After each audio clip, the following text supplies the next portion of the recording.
Bienvenidos a un nuevo live de Iglesia Cristiana Jesucristo. Comenzamos en breve. Recuerda que puedes apoyar al canal suscribiéndote y activando la campanita de notificaciones. Y por favor, no olvides tus impresiones.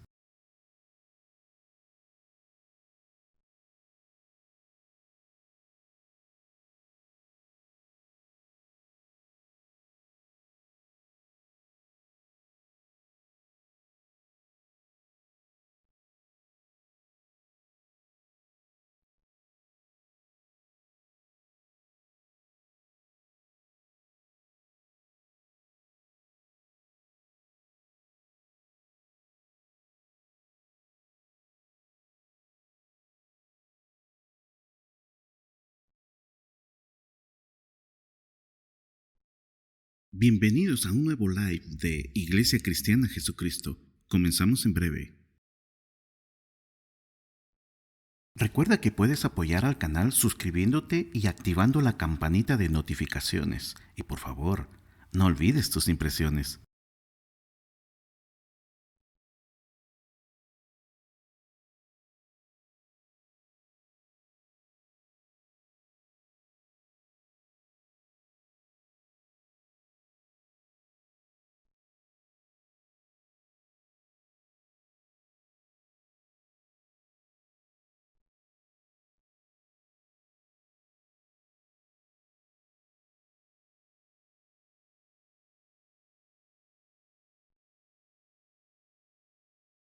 Bienvenidos a un nuevo live de Iglesia Cristiana Jesucristo. Comenzamos en breve.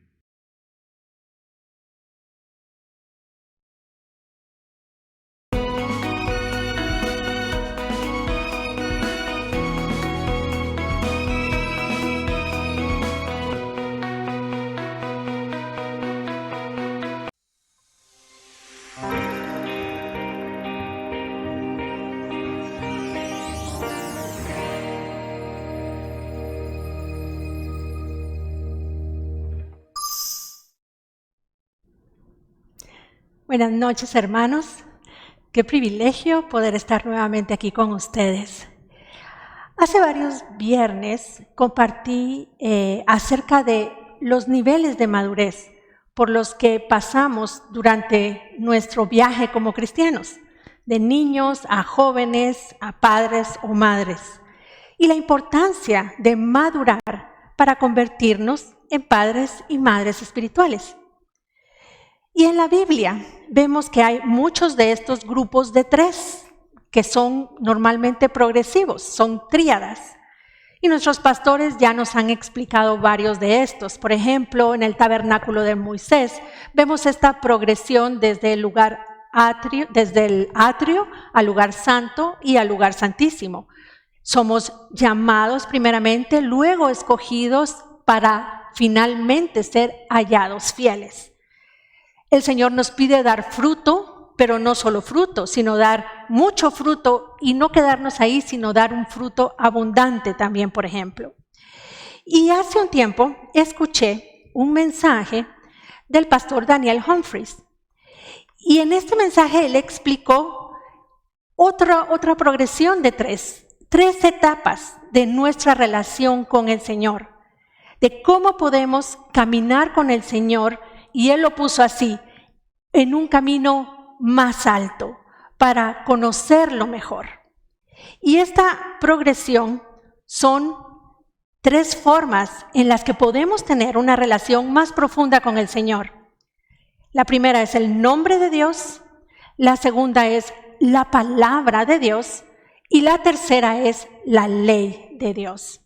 Y vamos a comenzar con su nombre. Y es que el Señor le da mucha importancia a su nombre. Él quiere que sepamos quién es Él. Y Él no solamente nos dio un nombre que lo describe, sino nos ha dado muchos nombres. Y podemos ver todos estos nombres de Él en la Biblia. Él se ha revelado de muchas maneras. Nos ha mostrado muchos aspectos de cómo es Él por medio de sus nombres.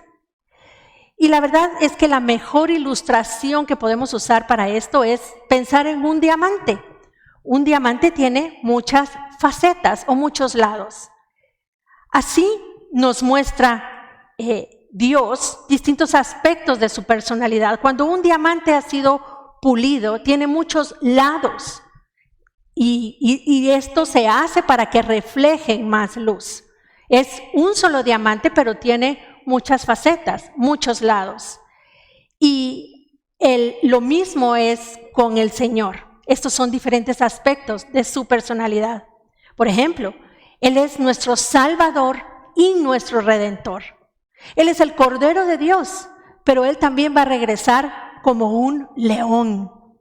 Y necesitamos ambos aspectos de quién es Él. Él es el alfa, o sea, el principio, y la omega, el final. Muchos nombres de Él vemos en el Nuevo Testamento: el buen pastor, el Hijo del Hombre, y vemos muchos más nombres de Dios en el Antiguo Testamento. Por ejemplo, el Anciano de Días.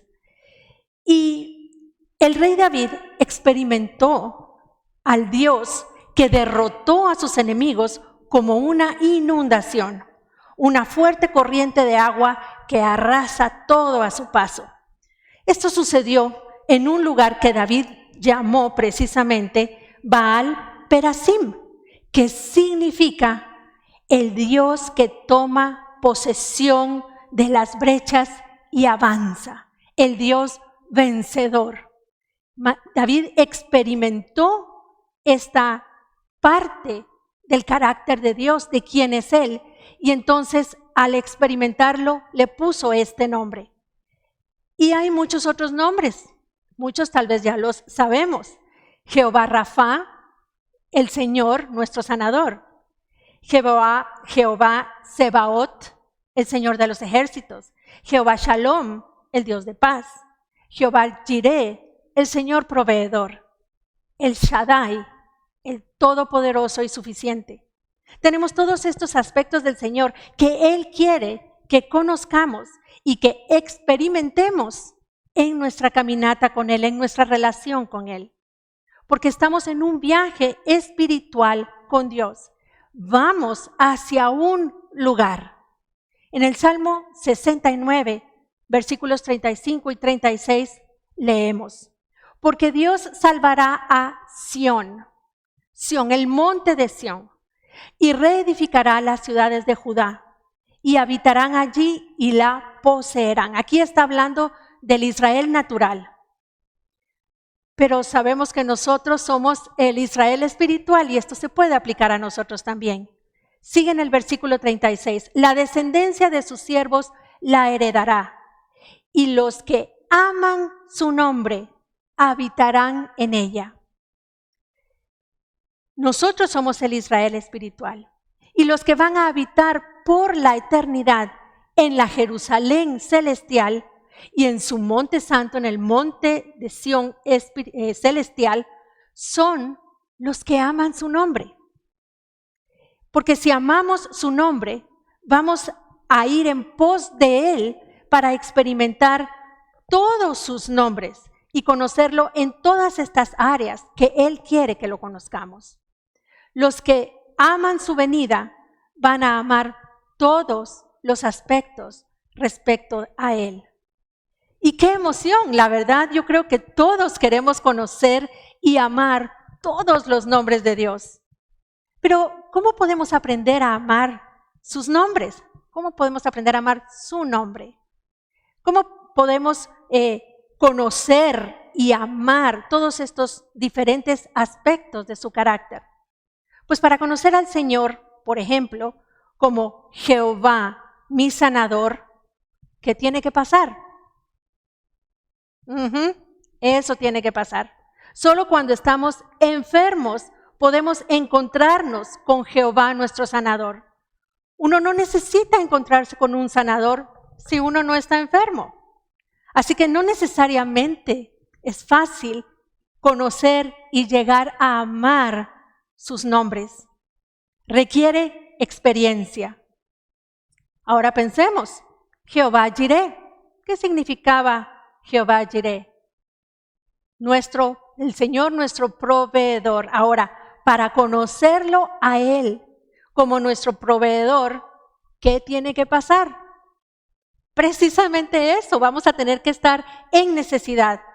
Y a veces el Señor arregla todo para que tengamos una gran necesidad y clamemos. Nos lleva hasta ese extremo donde decimos, Señor, necesito que me proveas, porque si no, yo no sé qué va a pasar conmigo. Y es entonces cuando viene Él y se revela a nosotros como ese Jehová que provee. A veces tenemos que confiar y esperar en Él mucho tiempo para poder experimentar esto. Pero una cosa es segura, hermanos. Uno de sus nombres es Jehová Jireh, el Dios que provee. Y de eso sí podemos estar seguros. Es en la medida en que nosotros le damos a Él el primer lugar que vamos a aprender a confiar en Él, a saber quién es Él. Él mismo nos manda a buscar primeramente el reino de Dios y su justicia, y Él se va a encargar de todo lo demás. Podemos confiar en Él siempre y en toda circunstancia. A veces nos enfrentamos a un enemigo espiritual y vamos a necesitar al Señor para obtener la victoria. Y nos vamos a enfrentar a muchas cosas, pero tenemos que estar conscientes de que nosotros tenemos que hacer nuestra parte también. Él nos llama a amar su nombre, a experimentar su nombre. Y cuando clamemos a Él y hagamos lo que Él nos diga, entonces Él nos va a mostrar cuán maravilloso es Él.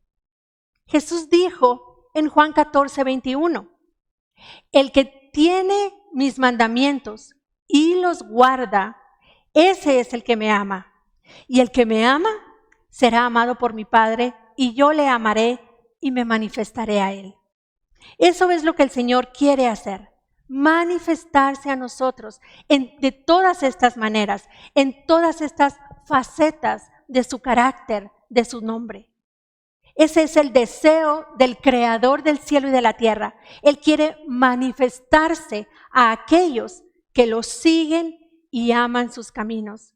Debemos amar su nombre para poder habitar en su monte santo durante toda la eternidad. Y estamos hablando de una progresión, comenzando con su nombre y aprender a conocer, a experimentar y amar su nombre. Hay una progresión y la podemos ver en el Salmo 138, versículo 2. Voy a leer la versión de la Biblia de las Américas. Me postraré hacia tu santo templo y daré gracias a tu nombre por tu misericordia y tu fidelidad, porque has engrandecido tu palabra conforme a todo tu nombre. Y la verdad, para entender esto mejor, voy a citar la versión King James en inglés, la cual en este versículo dice lo siguiente: me postraré hacia tu santo templo, alabaré tu nombre por tu misericordia y tu verdad, porque has engrandecido tu palabra por encima de tu nombre. Has engrandecido tu palabra por encima de tu nombre. Y hay una versión que me pareció muy interesante en español, la BLPH, que dice, me postraré ante tu santo templo y por tu amor y tu verdad te alabaré, pues haces que tu promesa, o sea, lo que tú dijiste, tu promesa, supere tu fama, supere tu nombre. Y me pareció muy interesante esta traducción. Ahora, entonces uno puede pensar, bueno, su nombre es muy importante. Su nombre está sobre todo nombre. Pero aquí Él está diciendo que su palabra está sobre su nombre. Y entonces esto nos lleva a pensar, Señor, ¿por qué tu palabra está sobre tu nombre? Esta es una declaración de veras importante y profunda. Pero yo creo que aquí el Señor está tratando de llamar nuestra atención y mostrarnos el énfasis que Él hace en su palabra, en lo que Él dice, para que estemos conscientes de la importancia que tienen sus palabras y que las recibamos y que las tengamos como nuestra prioridad en la vida. En Mateo 5:18, Jesús dijo estas palabras: porque de cierto os digo que hasta que pasen el cielo y la tierra, ni una jota ni una tilde pasará de la ley, hasta que todo se haya cumplido. Y voy a leer del diccionario de Alfonso Lockwood. Dice aquí: la jota y la tilde son dos signos de la escritura hebrea. La jota es en realidad la letra yod, la más pequeña del alfabeto hebreo. Y la tilde corresponde a uno de los puntos usados en la escritura de ese idioma, del hebreo. Ambas, tanto la jota como la tilde, son muy pequeñitas. ¿Qué es lo que nos está diciendo aquí el Señor? Él nos dice: yo le hablo a mi pueblo y cada pequeña parte de las palabras que yo les digo se va a cumplir. Podemos confiar en ella plenamente porque su palabra es eterna. En Mateo 24:35 Él dijo: el cielo y la tierra pasarán, pero mis palabras no pasarán. Su palabra es eterna porque Él es eterno. Él descendió del cielo como la palabra, como el verbo hecho carne, y todas sus palabras se van a cumplir. Sus palabras son muy importantes para nosotros porque deben ser nuestra vida. Es su palabra la que nos va a dar vida espiritual. El primer nivel en esta progresión es conocer los nombres de Dios por medio de esas experiencias que Él permite que pasemos. Pero lo que necesitamos cada día es su palabra. Eso es lo que nos va a mantener vivos espiritualmente.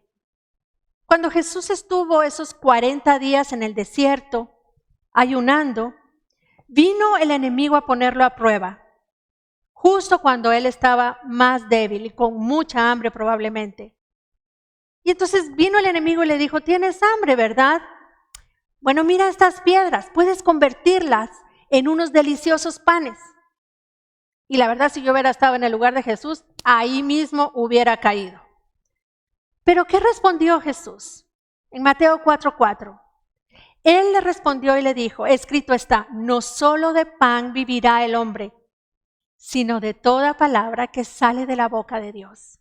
La palabra de Dios es nuestra vida, es nuestra porción. Y por eso leer su palabra escrita es tan importante.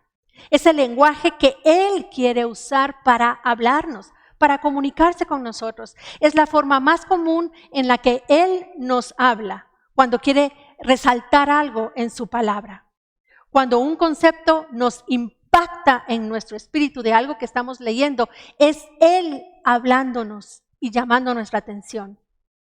Y alguien podría preguntar: bueno, ¿y con cuánta frecuencia debería yo leer la palabra de Dios?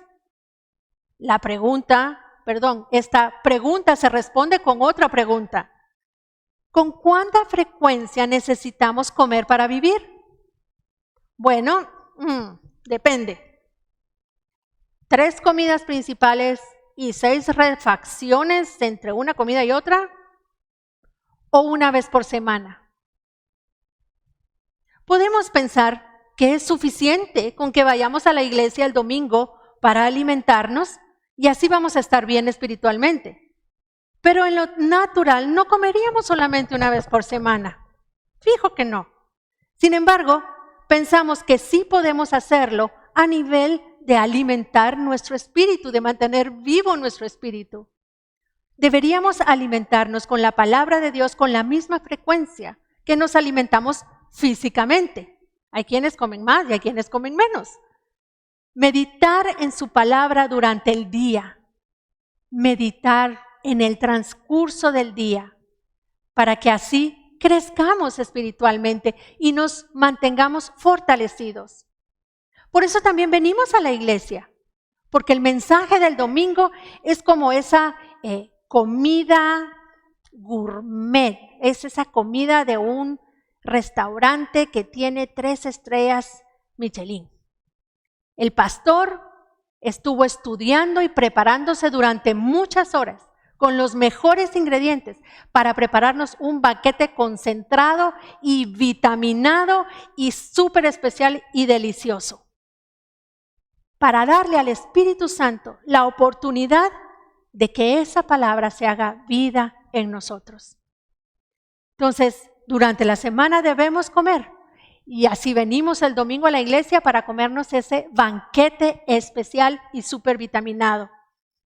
Necesitamos prestarle mucha atención a la palabra de Dios. Cuando Jesús entró en el templo y se puso a enseñarle a la gente, ellos nunca habían oído algo así antes y le prestaban muchísima atención a cada palabra que él decía. Leamos en Lucas 19, del 47 al 48. Y enseñaba cada día en el templo Jesús. Pero los principales sacerdotes, los escribas y los principales del pueblo procuraban matarle. Y no hallaban nada que pudieran hacerle, porque todo el pueblo estaba suspenso oyéndole. La Nueva Traducción Viviente dice: todo el pueblo prestaba mucha atención a cada palabra que él decía. Y por eso no pudieron apresarlo ni hacerle nada a Jesús. Y la New American Standard Version en inglés dice: el pueblo se aferraba a cada palabra que él decía. Y yo creo que esta es una imagen importante para nosotros. Se aferraba, no solo le ponía atención, sino que se agarraba con todo su ser a cada palabra que Jesús decía. Y así deberíamos hacer nosotros. Porque nosotros también tenemos un enemigo que quiere destruirnos. Pero si nos aferramos a cada palabra que Él nos diga, cuando el enemigo venga a querer robar, matar, destruir, acusar, derrotar, no va a poder hacernos nada, porque estamos aferrados a todas esas palabras que Dios nos ha dicho. De esas palabras recibimos la vida y en ella tenemos todas nuestras expectativas y toda nuestra esperanza, porque su palabra es segura. Podemos anclar nuestra eternidad, nuestra vida a cada una de las palabras que Dios nos diga. Porque a veces, y yo creo que aquí todos estamos de acuerdo, lo único que necesitamos de Él es una sola palabra. Señor, ¿qué hago? ¿Voy o no voy? ¿Qué le digo? Y podemos depender completamente de esa única palabra que Él nos diga. Porque cuando en el momento en el que nosotros le preguntamos, lo que estamos diciendo es: Señor, yo voy a obedecer lo que tú me digas que haga. Tenemos que ser esos cristianos de la palabra de Dios. Y para lograrlo debemos desarrollar un oído que escuche. Un versículo que podríamos leer todos los días está en Isaías 50. Cristo habla por medio de Isaías el profeta. Isaías 50, versículos del 4 al 5. Jehová el Señor me dio lengua de sabios para saber hablar palabras al cansado. Despertará mañana tras mañana, despertará mi oído para que oiga como los sabios. Jehová el Señor me abrió el oído y yo no fui rebelde ni me volví atrás. Saber hablar palabras al cansado es muy importante, pero para poder hablar necesitamos tener oídos que oigan como los sabios. Y esto que está aquí en Isaías es una profecía de Cristo. Aquí vemos la relación que Cristo tenía con su Padre, en la cual su oído fue abierto para oír como los sabios. O sea, con conocimiento, con habilidad. Alguien que es bueno para escuchar a Dios. Y de todas las habilidades que un líder espiritual pueda tener, probablemente la más apreciada es que sepa escuchar al Señor. Porque cuando yo tengo un problema, yo voy a buscar a esa persona que sabe escuchar al Señor, porque yo necesito una respuesta. Y Dios quiere llevarnos a ese punto en el que podamos escuchar y recibir palabras del cielo. Y esto no quiere decir que vamos a estar escuchando una voz celestial todo el tiempo, pero el Señor puede guiarnos y darnos esas palabras puntualmente, que muchas veces no son muchas. Es como les decía hace un ratito, es una sola palabrita de Él, pero es justo en el momento indicado. Ahora, otras veces nuestra situación es tan difícil que nos cuesta escucharlo. Y es entonces cuando podemos buscar a este líder que sí escucha, que puede escuchar al Señor.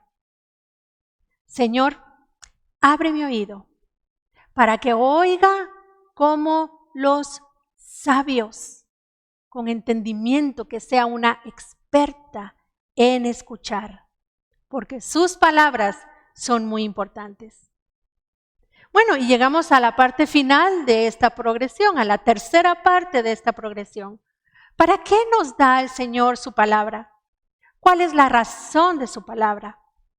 Bueno, al principio del mensaje mencioné la tercera etapa de esta progresión, que es la ley de Jehová. El propósito de su palabra, de la palabra, es alinearnos con la forma celestial de hacer las cosas, para que sigamos al Cordero por donde quiera que Él vaya. Dios tiene una forma de hacer las cosas y necesitamos, es más, nos urge aprender su manera para hacerlas, para poder hacer lo que a Él le agrada. Ahora, esta progresión la podemos ver en Isaías. En este versículo que voy a leer, Isaías está hablando acerca del milenio. Pero las promesas para Israel, que Israel va a recibir en el milenio, también se aplican a la iglesia de los tiempos del fin, o sea, se aplican a nosotros. El versículo está en Isaías 2:3. Dice, y vendrán muchos pueblos y dirán, venid, subamos al monte de Jehová, que es el monte de Sión, a la casa del Dios de Jacob, y nos enseñará sus caminos, y caminaremos por sus sendas, porque de Sión saldrá la ley, y de Jerusalén la palabra de Jehová.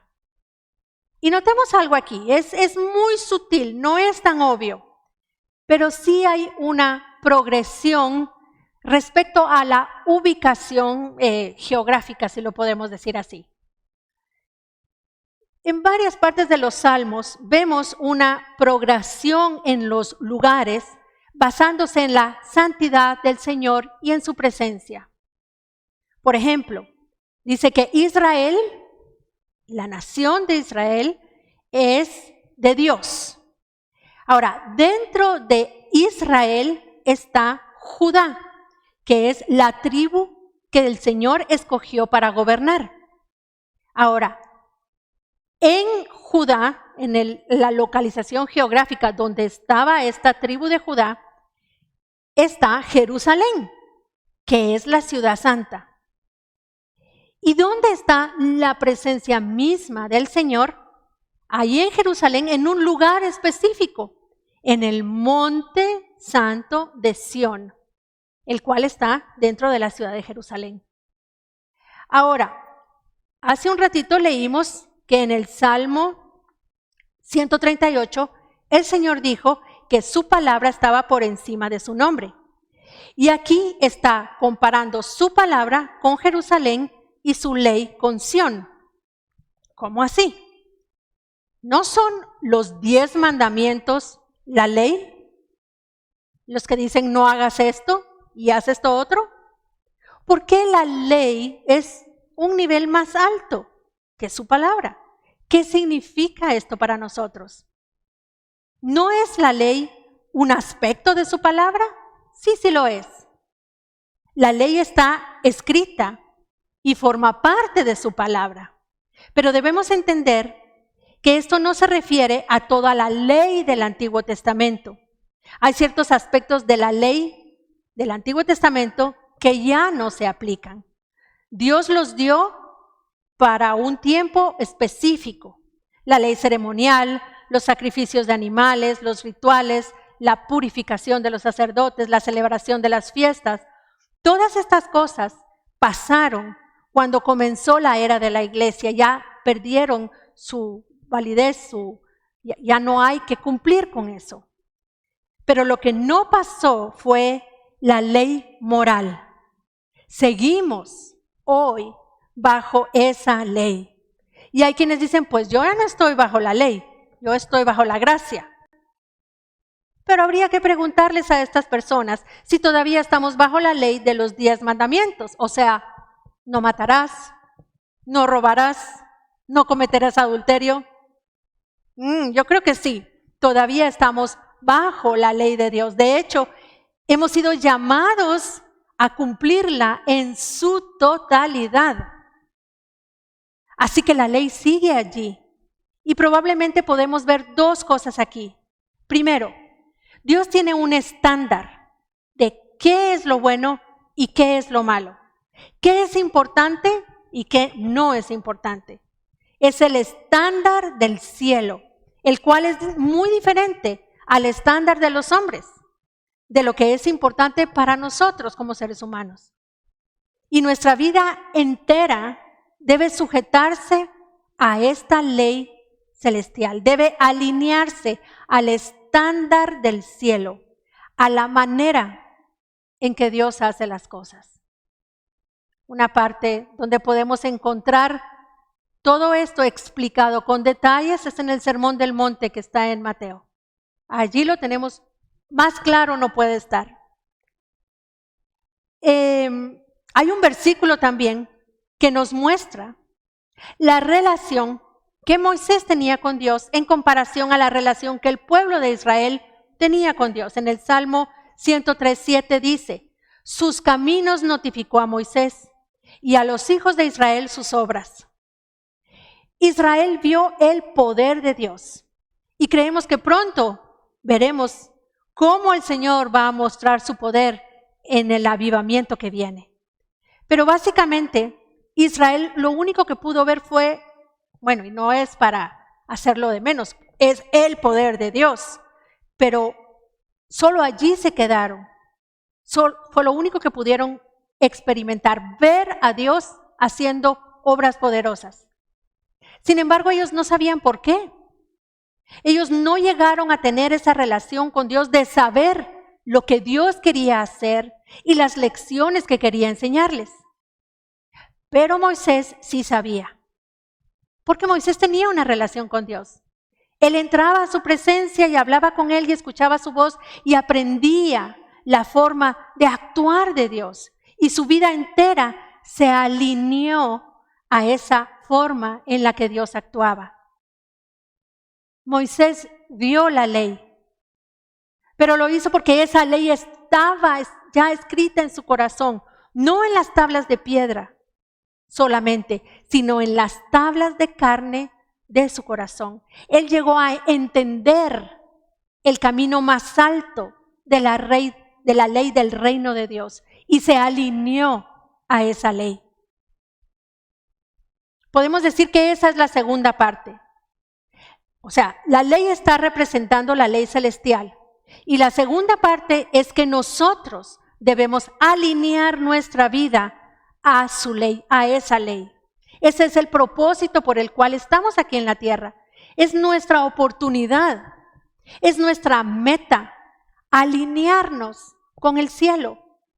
Permitir que nuestros caminos, que nuestra forma de pensar sean transformados, sean levantados de los lugares bajos de la vida natural y de nuestra forma natural de pensar a los caminos más altos, a las leyes más altas de Dios. El domingo pasado el pastor Ricardo nos estuvo compartiendo acerca de Amalek, de que Amalek representa nuestra vieja naturaleza, nuestra naturaleza caída, y que esa naturaleza quiere morar en los lugares bajos, en los valles. No se resiste a subir a los lugares altos, a andar por ese camino que está más alto. Pero es lo que tenemos que aprender. Por eso este es un viaje que hacemos en forma ascendente. Debemos mantenernos constantemente subiendo, ascendiendo a lo que Dios tiene para nosotros, a nivel celestial. En Isaías el Señor nos dice que sus pensamientos no son como los nuestros y que sus caminos son más altos que nuestros caminos. Eso está en Isaías 55, 8 y 9. Necesitamos subir a sus caminos. Tenemos una ley natural, las leyes que gobiernan las naciones, las leyes físicas que gobiernan el universo, del movimiento, la ley de la gravedad, pero ninguna de estas leyes es eterna. Son las leyes del cielo las que van a permanecer durante la eternidad, las leyes que vienen de un Dios eterno. Y son esas leyes con las que tenemos que alinear nuestra vida cada día. Y no solo alinearnos con esas leyes, sino también aprender a amarlas. En el Salmo 119, 165 dice, y voy a leer la Biblia de las Américas: mucha paz tienen los que aman tu ley y nada los hace tropezar. En la versión King James dice, y nada los va a ofender.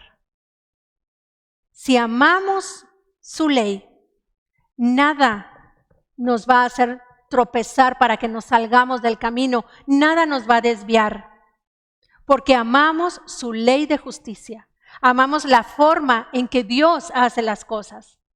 Y no siempre es fácil amar su ley, porque a veces, bueno, creo que casi siempre, hay un precio que pagar. Voy a hacer esto porque Dios me está diciendo que lo haga, porque para Él es importante y por eso lo voy a hacer. Y entonces van a venir y van a decir, ay, es que sos una legalista. Pero si ser legalista significa amar la ley de Dios, llegar a amar la ley de Dios, entonces sí, está bien, soy una legalista, no hay problema. Por eso el Señor nos puso en esta tierra. Y si aprendemos a amar su ley, nada nos va a ofender, nada nos va a hacer tropezar. Cuando vienen las dificultades y las personas se ofenden y tropiezan, lo que sucede es que en alguna área de sus vidas no estaban alineados a la ley de Dios y a sus caminos. Y por eso se tropiezan, por eso se ofenden, por eso se desvían. Pero ¿quiénes son los que van a continuar y los que van a poder vencer?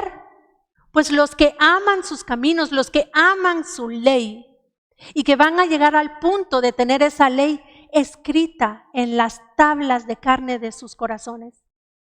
Esa es la culminación de nuestro viaje, amar su ley para que esté escrita en nuestro corazón. Nuestros caminos deben menguar, nuestra dureza debe quebrantarse. Las piedras de nuestro corazón deben quitarse. Cuando comenzamos a valorar lo que Dios valora, comenzamos a amar lo que Él ama y a aborrecer lo que Él aborrece.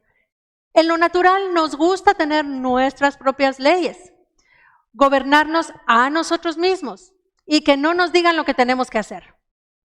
Pero como hijos de Dios, debemos dejar que Él quite esa actitud de nosotros, para que nuestro corazón diga, Señor, por favor, dime tú qué debo hacer.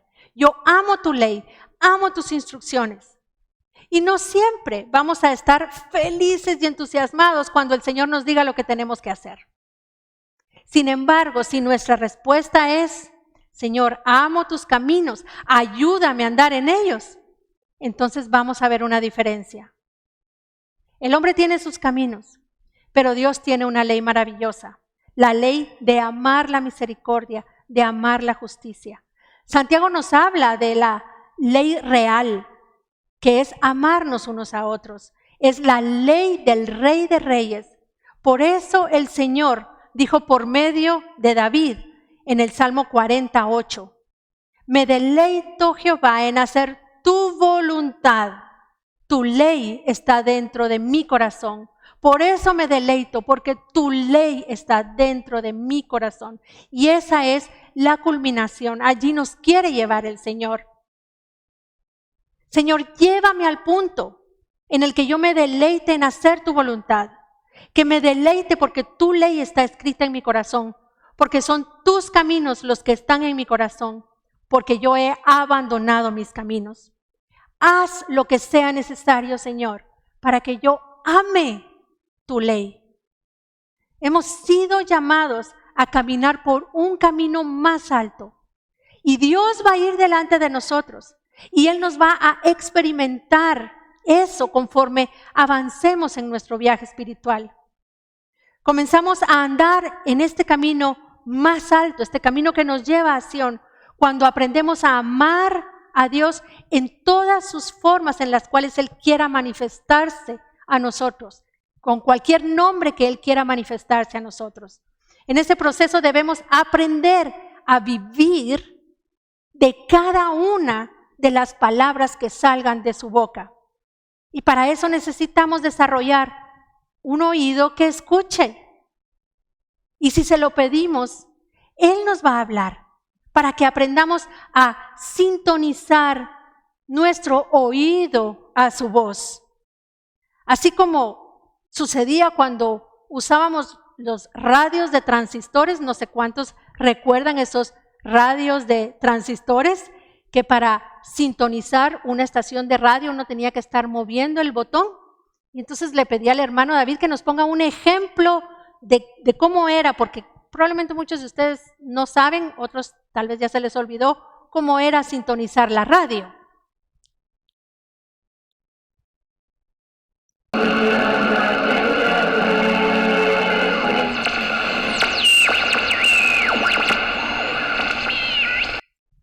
Así, cabal, así, con el botoncito, moviéndolo despacito hasta que clic, caía en justo donde estaba la estación para que pudiéramos escuchar la música. Pues lo mismo sucede con nuestro oído. Tenemos que poco a poco aprender a sintonizarnos para poder escuchar la voz del Señor. Y si aprendemos, vamos a poder escucharlo. Y Él nos va a hablar y Él nos va a guiar. Y el propósito de todo esto, la meta, es que lleguemos al punto en que su ley esté escrita en las tablas de carne de nuestro corazón y que amemos lo que Él ama y que aborrezcamos lo que Él aborrece y nos deleitemos en hacer su voluntad. Para así poder andar por ese camino que es más alto, para que lleguemos a Sión y permanezcamos allí con Él, con el Cordero durante toda la eternidad. Así que, hermanos, estamos exhortados a avanzar por este camino y a nunca desanimarnos, nunca darnos por vencidos, sino que perseverar hasta el final, hasta que Él nos llame para estar eternamente en su presencia. Que el Señor los bendiga, hermanos. Si te ha bendecido el mensaje, no pierdas la oportunidad de compartirlo.